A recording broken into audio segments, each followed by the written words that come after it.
To this year's International Women's Day celebration, the Minister of Women's Empowerment and the Family has launched Women's Initiative to showcase Made in Cameroon. The event that took place at the Yaounde National Museum Thursday, 3rd of March 2022, will witness the presence of women showcasing a variety of Made in Cameroon products. Let's listen to the details in this report with Colette Loom all the way from Yaounde.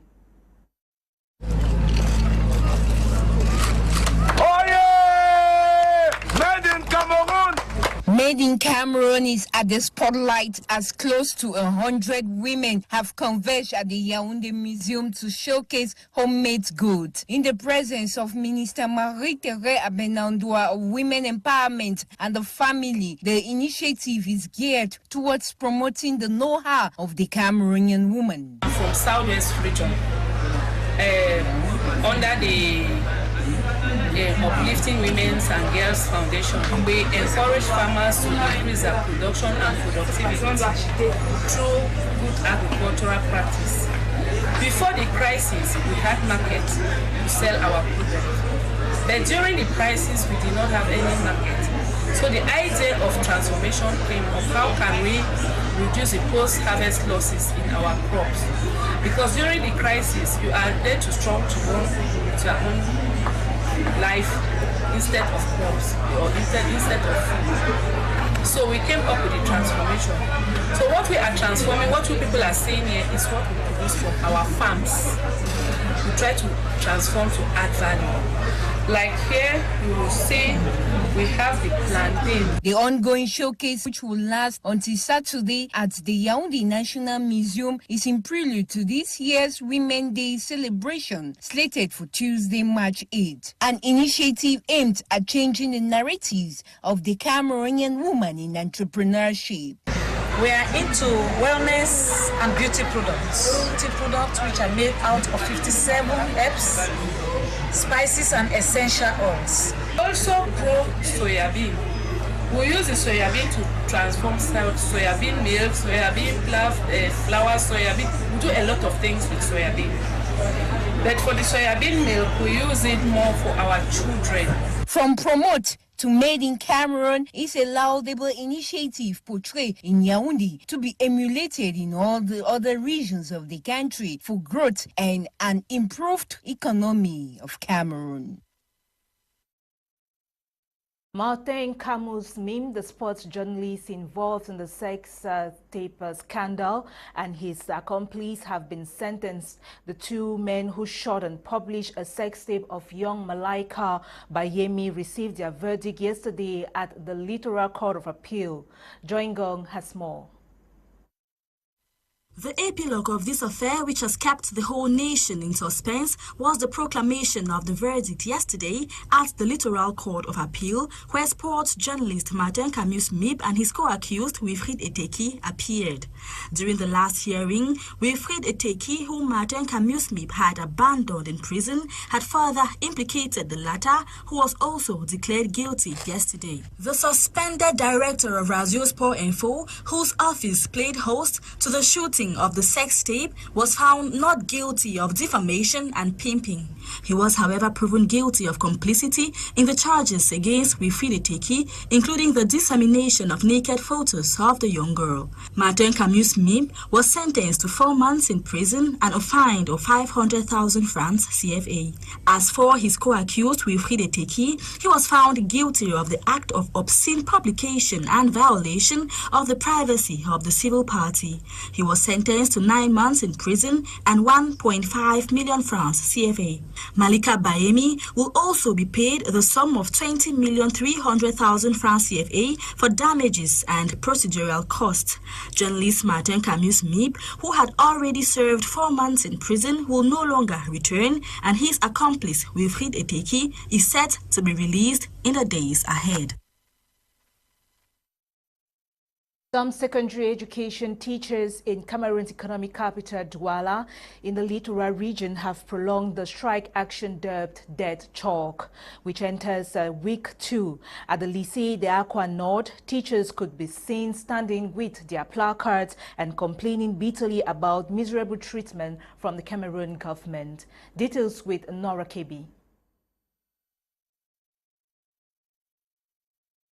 The Dead Chalk strike action, which started last week by a teachers' movement called OTS, decrying the miserable conditions they face, has continued this week. Secondary education teachers in some schools in the economic capital, Douala, have this week prolonged their strike action to denounce the deplorable working conditions. At the Lycée d'Aqua Nord today, March 3, some teachers were seen out of the classroom brandishing placards and expressing their grievances. What we are fighting for is arrange or let everyone have the same right. We are fighting for a public right, which is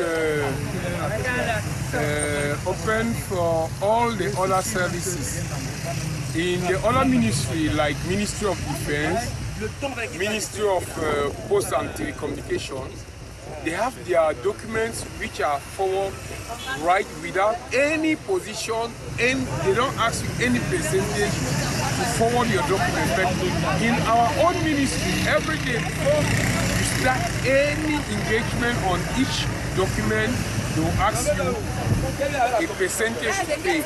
They are asking for 20%, 30%, 25%. I have, for instance, the recover of my salary, which is almost 700,000, and in that 700,000, they're asking for 30%.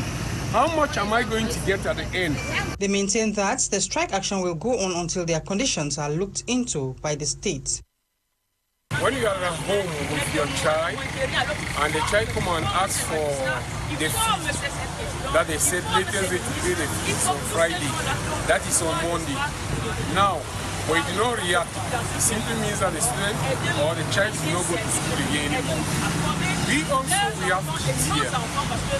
We have kids in this school that we are paying their fee, taking care of everything there. So now, you are asking me to know if they don't ameliorate my condition to permit to this child or to all those students to have a good education, a good way, good means to go to school. What do I do? Should I continue to suffer in suffering without any amelioration? Still in Douala, at the government bilingual high school in Dokpasi, students equally brandish placards, raising their voices on the assembly ground, "Pay our teachers." Students across the country have been missing out on lectures since the start of the strike action, and the government is yet to respond positively to the plight of the disgruntled teachers. The strike operation has hampered the education sector as classes have been brought to a halt. However, despite the disruption of lectures, the principal of Lycée d'Aqua Nord, Mr. Olivier Alima Mbombo, has managed the situation in his establishment, and mock exams are currently going on with the help of PTA teachers. This situation, we have tried to solve this problem with the SS and teachers who are paid by the PTA. It should be noted that the teachers have started evaluating students, giving everyone 20 on 20 as a sign of protest. As part of activities to celebrate the 2022 edition of World Wildlife Day, the CEO of Sustainable Run for Development, Carrie Jackson, has advised farmers in the highlands of the Northwest region to stop the practices that would destroy the ecosystem, adding that sensitization should be done on the species found in the Bamenda highland. Charles Kebwa reports from Bamenda. As part of activities to celebrate the 2022 edition of the World Wildlife Day, celebrated every 3rd of March, the CEO of Sustainable Run for Development, Cedrick, advised farmers in the highlands of the Northwest region to stop the practices that will destroy the ecosystem, like slash and burning and carry practiced by women and bushfire burning practiced by cattle railers or graziers. First threat to wildlife, apart from poaching, we have bushfires. Given the practices, you said we should contextualize where we are. It's not too fertile. The highlands above at least 1,200 above sea level. Lands are not too fertile. Our vegetation type is the woody savanna, and fertile lands are hard to come by. There is this practice they call slash and burn. You know, the few forests that we have here, we are just ending. You need to go to the forest and see how much encroachment has been done. Celebrating on the theme of this year's Wildlife Day, Recovering Species for Ecosystem Restoration, Carrie Jackson added more sensitization should be done on the species found in the Bamenda Highland that is near extinct. You know, the few forests that we have here, we are just ending. You need to go to the forest and see how much encroachment has been done. It's unbearable. You may not believe that in a year alone in Cameroon, the size of a football field is lost, of vegetation is lost to bushfires. Talk less of what is being exploited legally and illegally. The World Wildlife Day, it should be noted, was created to raise awareness on the importance of wildlife in the ecosystem. On to something else, the tax administration and the representative of taxpayers in the Adamawa region have signed a protocol of collaboration which is aimed at bridging the gap that existed in the past and to be able to come up with better procedures to optimize tax recovery. The conference was presided at by the governor of the Adamawa region, Kildadi Buka. Details with Catherine Ekongwe in the following report.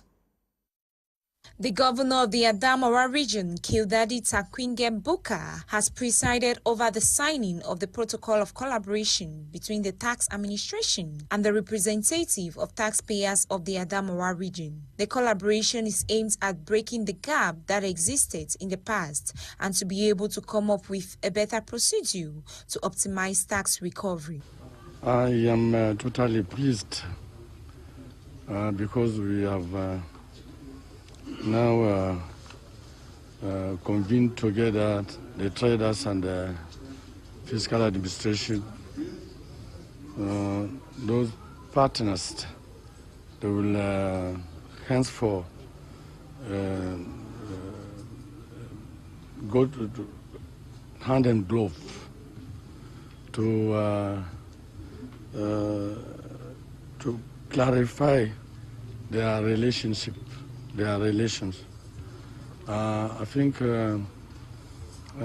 henceforth the physical administration is bound to give good information to taxpayers, and the taxpayers will be very convinced to pay his tax. The Chief of Center of Taxation in the Adamawa, Jean-Claude Otseng, congratulated his collaborators who are out to see into the realization of the vision of the Director of Tax in attaining the objective of the year and following up taxpayers in meeting up the digital procedures put in place. This protocol signed for the implementation of the accredited tax partnership is to improve the collection of taxes in the Adamawa region. We realized that many of taxpayers, many of traders were afraid of taxation, tax services. So we now going close to them to sensitize them at their fiscal duties, at fiscal obligation, so that there should be an interactions between taxpayer and fiscal administration. Jean-Claude Otseng reiterated that the availability of the regional center is open to all, especially the taxpayers, to fulfill their obligation and to guarantee tax equity in the different sectors of activity. The new partners have on their part promised to put in their own contribution to increase the tax revenue and ameliorate tax procedures in line with the tax laws of the various sectors. I want to believe that the setup is patriotic to us, the taxpayers, and those in charge of contracts. And it will be a good pace for us to sensitize our taxpayers to pay their taxes more easily and not forgetting to appreciate the main fee for making this possible. Sessions have been organized with regards to the other sectors for the signature of the protocol of collaboration of the same nature in the regional tax center of the Adamawa region. The old known bridge in the west of Cameroon, which has now become a gateway of risks for many users who try to get to the town of Bafoussam or the 7 villages on the left bank of the Noun, urgently needs to be rehabilitated. Farmers in the area and few business people as well as transporters are calling on the authorities to come to their aid. Get full details ahead in this report. This is known bridge that dates ages in the west region of Cameroon. It was constructed during the colonial era and is highly used by many farmers from the 7 villages situated on the left side across the Noun River. Only motorbikes are used as a means of transportation on the Noun bridge, 70% dilapidated, posing a huge risk factor for all users. Passengers coming from Bafoussam are deposited just before the bridge and then cross over on foot to get to the Momofongu village in the Bafoussam 2 municipality using a motorbike. For farmers in the locality, getting their produce from the farms to the market is very expensive and challenging. To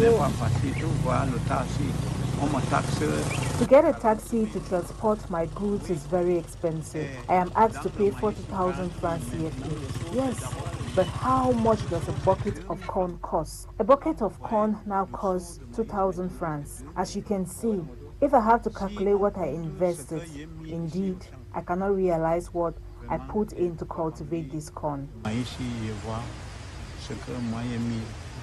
For Hassan, who originates from the north region of Cameroon and has inherited this cafeteria business from his uncle, the lone one that has been existing near the Noun Bridge for decades, business is just manageable.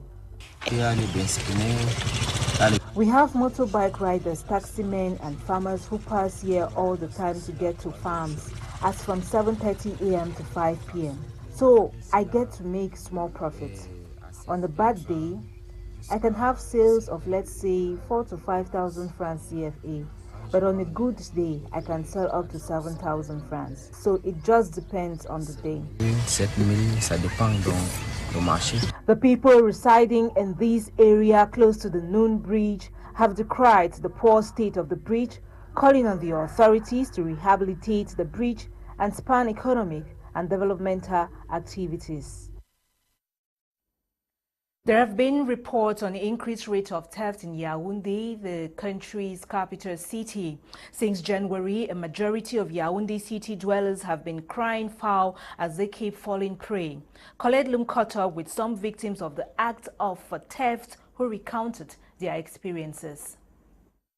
Yaounde inhabitants have since the beginning of this year plagued with an increased theft. There has been foul cry in all angles, with citizens lamenting of losing one asset or another in the cold hands of thieves and armed robbers. They are bent on using all kinds of tactics. Some are specialized in stealing portable phones, some cars, goods and money from petty traders and shops. Meanwhile, some of these thieves venture via Momo and Orange Money services. January this year, I was a victim where a message came to my phone that I just received 125,000 francs at the same time. Somebody was calling to say, oh, I just mistakenly transferred money to your phone. And when I heard of that, I put a filter from my phone. So I had to transfer the 125,000 the person talked off back to the person's phone. Shortly after I discovered, oh, there was something, there was a mismatch somewhere. I called the person back, oh, that what you said was not true. He said, oh, no problem, come to Rond Point Damas or give back your money. I took my vehicle around there. He said, no, I just left for Tam weekend. I would left and went there.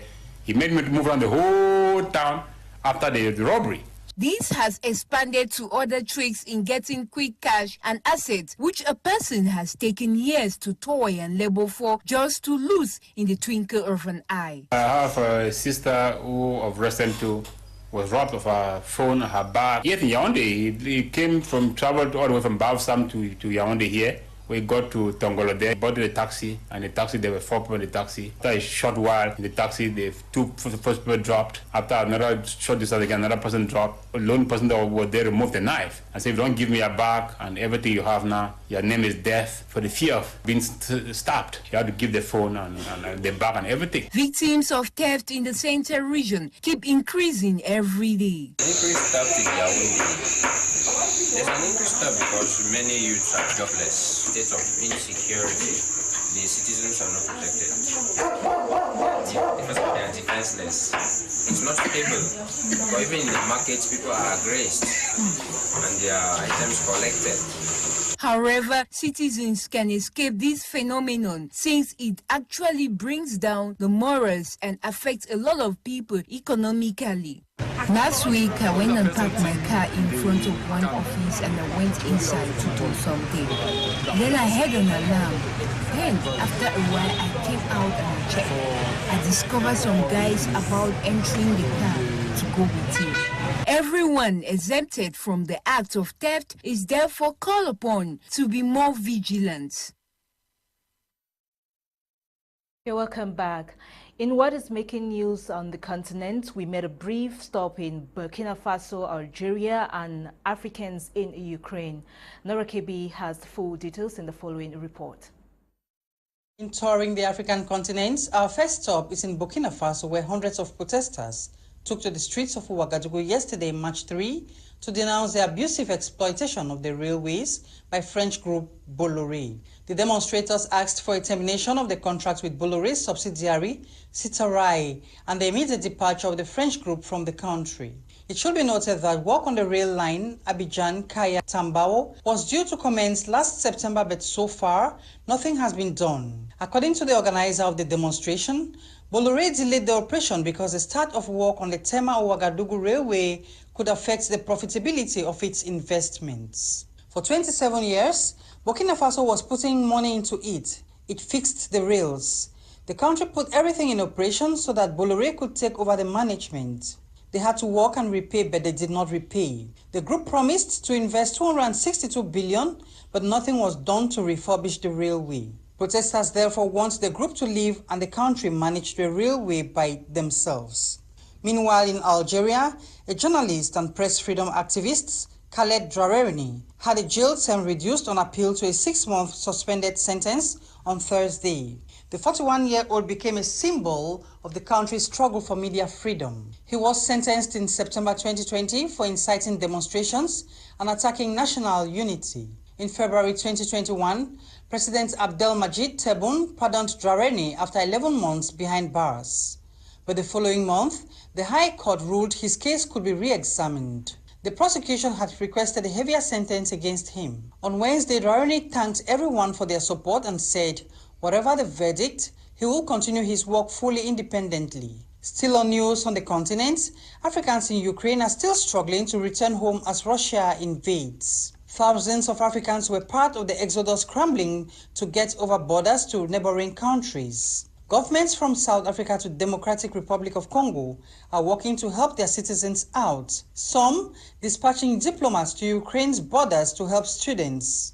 About 16,000 Africans study at universities in Ukraine, and some have denounced racist tendencies by soldiers as well as border officials who give preference to whites. To this effect, African governments have called for better treatment of their citizens. Nora Kibi's report on African news wraps today's edition of the Prime News, presented by me, Eileen Sama. The news was produced by Ewane, coordinated by the editor-in-chief, Faith Tata. Stay tuned, stay blessed, happy weekend. Up next is Prime News with Leonard and his team.